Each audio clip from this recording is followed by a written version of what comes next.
పక్కన ఉన్న బెల్ ఒకటి క్లిక్ చేయండి. ఈరోజు టాపిక్ వచ్చేసి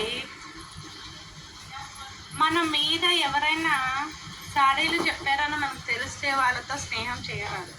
ఎవరిని గుడ్డుగా నమ్మరాదు. ఎవరినైనా మనం గుడ్డుగా నమ్మినప్పుడు వాళ్ళే మనల్ని సిద్ధిస్తూ ఉంటారు. మన వెనకాల కోతులు తీసే వాళ్ళు చాలామంది ఉంటారు. ఆచి నడకన్నా వేయడం నేర్చుకోవాలి.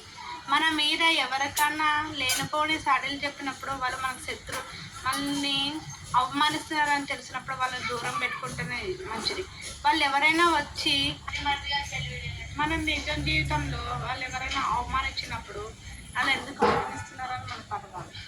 గుడ్డుగా ఎవరిని నమ్మరాదు. గుడ్డుగా ఎవరన్నా నమ్మి ఏదైనా విషయం చెప్పినప్పుడు వాళ్ళు మనల్ని బాధ పెడుతూ ఉంటారు. ఎవరికి మన ఫోన్ నంబర్ ఇయ్యరాదు. ఎవరికి మన ఫోటోలు షేర్ చేయరాదు. ఇది ఎందుకు నేను చెప్తున్నానంటే రియల్గా ఒకరి లైఫ్లో జరిగింది. వాళ్ళ ఇంట్లో వాళ్ళ హస్బెండ్ తిడుతున్నారు, కొడుతున్నారు అని డ్యూటీకి వెళ్ళిన తర్వాత ఎక్క వాళ్ళ ఫ్రెండ్కి షేర్ చేసుకుంది. అలా అక్క వాళ్ళ ఫ్రెండ్కి షేర్ చేసుకుంది. వాళ్ళ ఫ్రెండ్కి షేర్ చేసి ఇలా తిడుతున్నారు, అలా కొడుతున్నారు, ఇలా కొన్ని మా ఇంట్లో పరిస్థితి అలాగే ఇలాగని చెప్పి ఆవిడ లోపు నాకు కనిపెట్టి వాళ్ళ హస్బెండ్ మంచోడు కాదనేసి ఆ అక్క ఈ మొత్తం ఫోటోలు దిగడం అవన్నీ చేసిన వల్ల ఏమో మా బెస్ట్ ఫ్రెండ్ అనుకుంది. కానీ ఈమె కాపురంలో అనుమానం మొగుడికి ఇంకా అనుమానం పుట్టిస్తుంది అనుకో. అవన్నీ బ్లాక్ మెయిల్ పుట్టింది.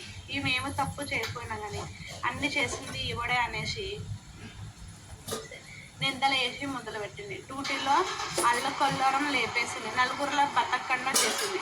ఎవరిని బెస్ట్ ఫ్రెండ్స్ని నమ్మచ్చు, కానీ ఎవరు ఎలాంటోలో నమ్మాలి. మన ముందు ఒకలాగా ఉంటారో మన వెనకాల ఒకలాగా ఉంటారు. వాళ్ళని చూసి నమ్మినప్పుడే మనం ఏమైనా పర్సనల్గా ఉంటే చెప్పండి. అనవసరంగా వాళ్ళ ఆయన పట్టించుకోలేదు కానీ లేదా మా జీవితం పాడైపోయింది. ఇంకా వచ్చేసి ఆమె చేసిన తప్పు ఏంటంటే ఈమెతో ఫోటోలు దిగారు.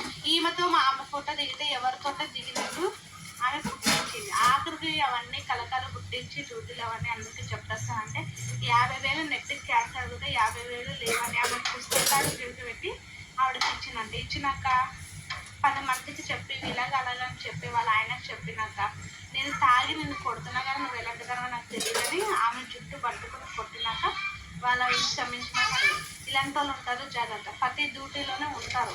ఎవరినో కానీ గుడ్డుగా నమ్మగలరు. ఏమైనా ప్రాబ్లమ్స్ ఉంటే మన మనసులోనే దాస్తారు కానీ బాధ ఎవరితో చెప్పుకోవాలి వాళ్ళతో చెప్పుకోవాలి. ఎవరిని మనం ముంచుతున్నారని మనకు అర్థమైనప్పుడు వాళ్ళతోటి మనం దూరంగా ఉండాలి. ఓకేనా ఫ్రెండ్స్? ఈ వీడియో నచ్చితే లైక్ చేయండి, షేర్ చేయండి, సబ్స్క్రైబ్ చేసుకొని పక్కన బెల్ ఒకటి క్లిక్ చేయండి. ప్లీజ్ ఫ్రెండ్స్ అందరు చూసిన సబ్స్క్రైబ్ చేసుకొని ప్లీజ్ సబ్స్క్రైబ్ చేసుకొని చిన్న లైక్ ఇచ్చేసాను. ఓకేనా? బాయ్. జిఎల్బిస్ అంటే టాపిక్. ఈ టాపిక్ కానీ మీకు నచ్చితే లైక్ అండ్ షేర్ సబ్స్క్రైబ్ చేసుకొని చాలామంది చూస్తున్నారు కానీ లైక్ చేస్తలేదు. ప్లీజ్ మీరు లైక్ చేస్తే నాకు మోటివేషన్ వస్తుంది. నాకు ఇప్పుడిప్పుడే సబ్స్క్రైబర్స్ పెరుగుతున్నారు. ఇప్పటి వరకు నన్ను 255 నెంబర్స్ సబ్స్క్రైబ్ చేసుకున్నారు. Thanks so much. ఓకేనా? అందరూ నచ్చితే అందరూ మీ ఫ్రెండ్స్ అండ్ రిలేటివ్స్కి షేర్ చేయండి. మరి చెప్తున్నాను అనుకోగా సబ్స్క్రైబ్ చేసుకోండి. ఇలాంటి ఇంట్రెస్టింగ్ టాపిక్స్తో మీ ముందుకు వచ్చేస్తూ ఉంటాయి. ఈరోజు కొద్దిగా లేట్ అయింది, అందుకే 6 కల్లా ఈ వీడియో పెట్టడానికి ట్రై చేస్తూ ఉంటాను. ఓకేనా? Bye friends.